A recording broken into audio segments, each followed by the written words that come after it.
important for buyers to talk to a couple different lenders, right? Like I think agents do a bad job with this. They have one go-to lender.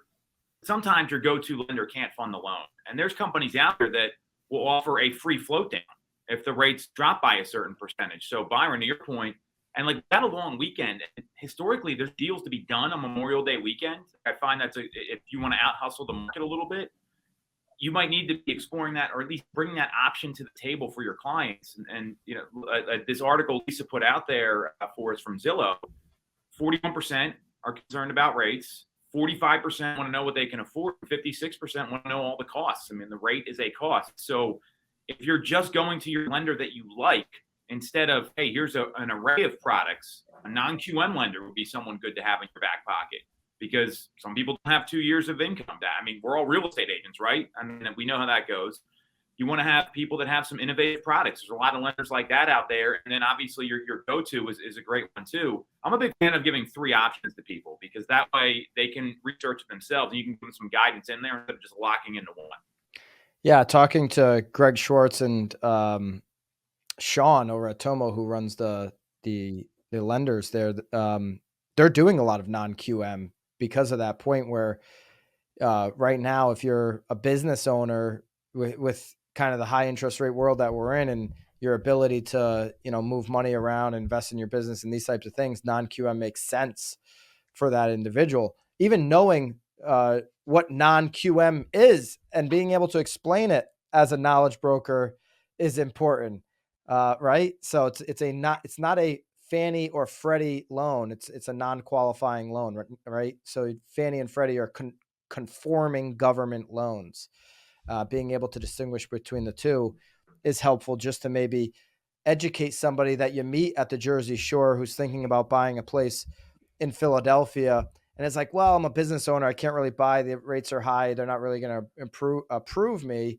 Well, how much revenue do you have coming into your business? Have you thought of non-QM? It's another option than going out and getting a conventional loan.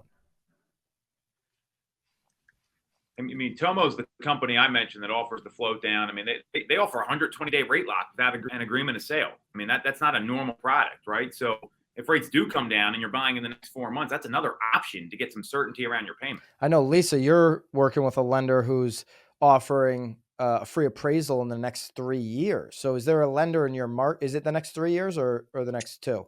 A refi in the next 3 years. Not appraisal. I'm sorry. Yeah, a refi. I'm sorry. Yeah. What would an appraisal do you? A refinance, which would take an appraisal, obviously, but a refinance in the future, a free one.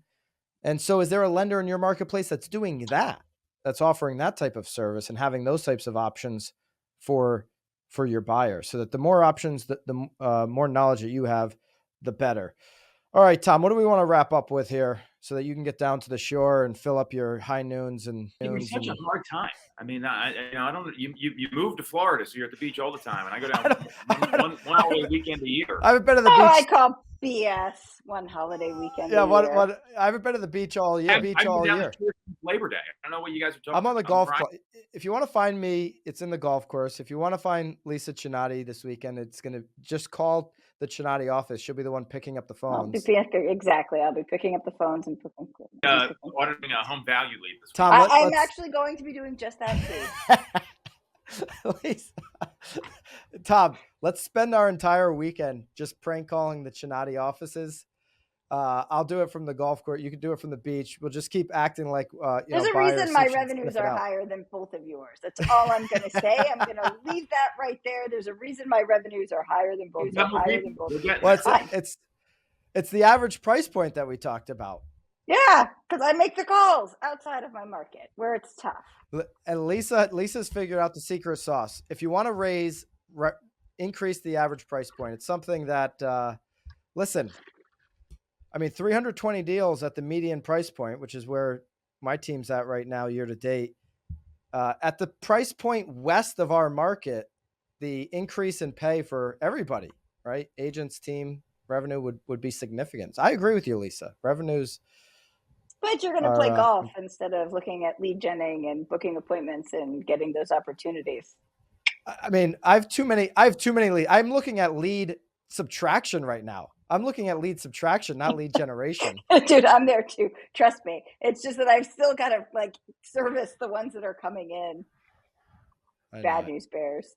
Something to be said about the knowledge broker that realizes you have too many leads. I think this is a really interesting topic. We've talked about it, but think about your bandwidth right now. Like if you're going to be Lisa and just work the next 40 years of your life nonstop, or maybe like Byron and I take some R&R, it doesn't really matter. The point is that it's more leads aren't the answer. And so many agents don't get this. And this is what knowledge brokers get, is that you got to make your opportunities count. And it just takes longer to service lead right now. 1 out of 5 agents has not sold a home in a market like this, or 1 out of 5 agents had sold a home in a market like this, excuse me. So 20% knows what to do, but grabbing all the leads and then calling none of them is not an effective strategy, and it's a waste of capital. I mean, if you're on a team right now, like our teams, right? And I'm not just being biased here, I'm being serious. If you're an agent building your business or restarting your business, or you're just at a place where it's like, I don't have enough leads. So the opposite of what Tom's talking about, being on one of there's a lot of teams out there. Okay. First of all, I was looking at like the MLS in my market the other day, and I'm like, wow, these are teams. Like looking at production of like, they're registered with the state, paying the state in Connecticut $600 something a year to register as a team. And they're at 8.5 units on the year. I'm like, really? Hello. I mean, that expense doesn't even make sense to classify yourself as a team when you're at 8.5 units on the year. But here's my point. If you're lucky enough to be on a team that's lead generation, I promise you those teams right now on a deal with Z, on a deal with RDC, with these big lead generations, because to Tom's point, where there's so many leads, are overpaying per lead right now.